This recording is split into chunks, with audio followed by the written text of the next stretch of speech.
नमस्कार श्रोतागण, एक बार फिर से आपका बहुत बहुत स्वागत है आत्मशोध के अद्भुत विचार सागर में। अगर आपको हमारे द्वारा बनाई गई वीडियोस अच्छी लगती हैं तो आप वीडियो को लाइक कर सकते हैं और उसके साथ ही साथ बिल्कुल ना भूलें हमारे चैनल को सब्सक्राइब करना और बेल आइकन पर जरूर क्लिक कर लें, जिससे कि आने वाली हर वीडियोस की नोटिफिकेशन आपको आसानी से मिल जाए। और हाँ, आप वीडियो पे कमेंट करके अपने सुझाव हमारे साथ साझा करें। कृष्ण के वृंदावन से जाने के बाद राधा की शादी हो गई। राधा ने अपने दाम्पत्य जीवन का निर्वाह करती रहीं, लेकिन राधा तब भी अपने आंतरिक भाव से श्री कृष्ण के प्रति पूर्ण समर्पित थी। राधा हर क्षण भगवान श्री कृष्ण के याद में इस तरह खोई रहती थी कि उनका अपना ध्यान ही नहीं रहता था। राधा श्री कृष्ण में तल्लीन हो गई थी। बिल्कुल निष्काम प्रेम था यह। राधा कृष्णमय हो चुकी थी। जब राधा अपने प्रीतम श्री कृष्ण से मिलने द्वारिका गईं तो देखी कि कृष्ण का विवाह रुक्मणी और सत्यभामा से हो चुका था। यह जानकर भी श्री कृष्ण की शादी हो चुकी है, फिर भी राधा खुश थी। राधा का व्यवहारिक जीवन कमल के पत्ता के समान था, पानी में रहकर भी पानी से अलग, अर्थात संसार में रहकर भी संसार से अलग थी। जब श्री कृष्ण ने राधा को देखा तो बहुत प्रसन्न हुए। दोनों में हृदय की सांकेतिक भाषा में काफ़ी देर तक बातचीत होती रही।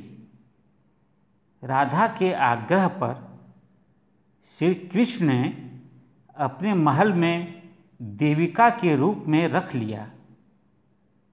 राधा महल का देख रेख और हर कार्य को बड़ी कुशलता से संभालने लगी और समय निकालकर श्री कृष्ण का दर्शन कर लेती थी। लेकिन महल में राधा और कृष्ण का आध्यात्मिक जुड़ाव पहले की तरह नहीं हो पाती थी। इसलिए राधा ने महल से दूर जाने का फैसला किया, ताकि दूर रहकर प्रभु श्री कृष्ण से गहरा आत्मीय संबंध स्थापित कर सकें।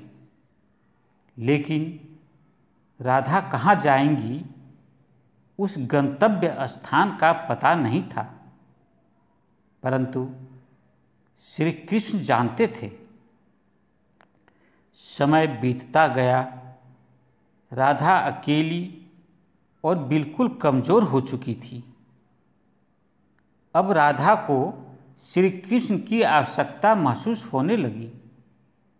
राधा के इच्छा मात्र से ही भगवान श्री कृष्ण उपस्थित हो गए। श्री कृष्ण जानते थे कि अब यह आखिरी मिलन है, इसलिए श्री कृष्ण ने राधा से कहा, राधे, तुम्हारी जो भी इच्छा हो मांग लो, आज मैं सब कुछ दे दूंगा। लेकिन राधा ने मना कर दिया। श्री कृष्ण ने फिर अनुरोध किया, कुछ मांग लो राधे। राधा ने कहा, मैं आखिरी बार आपको बांसुरी बजाते देखना चाहती हूँ।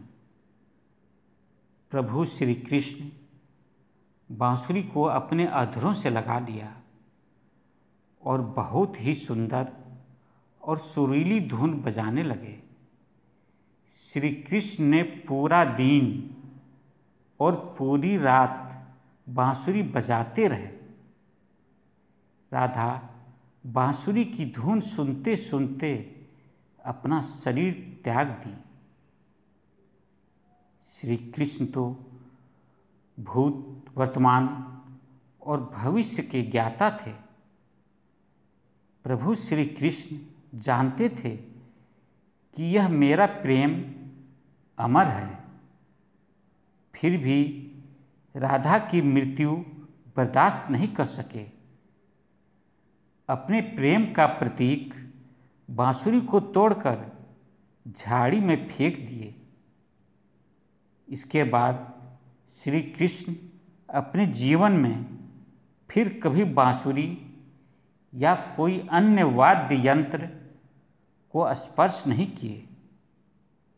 ऐसा था राधा और श्री कृष्ण का आध्यात्मिक निष्काम प्रेम। आज बस इतना ही। आप सभी को बहुत बहुत धन्यवाद।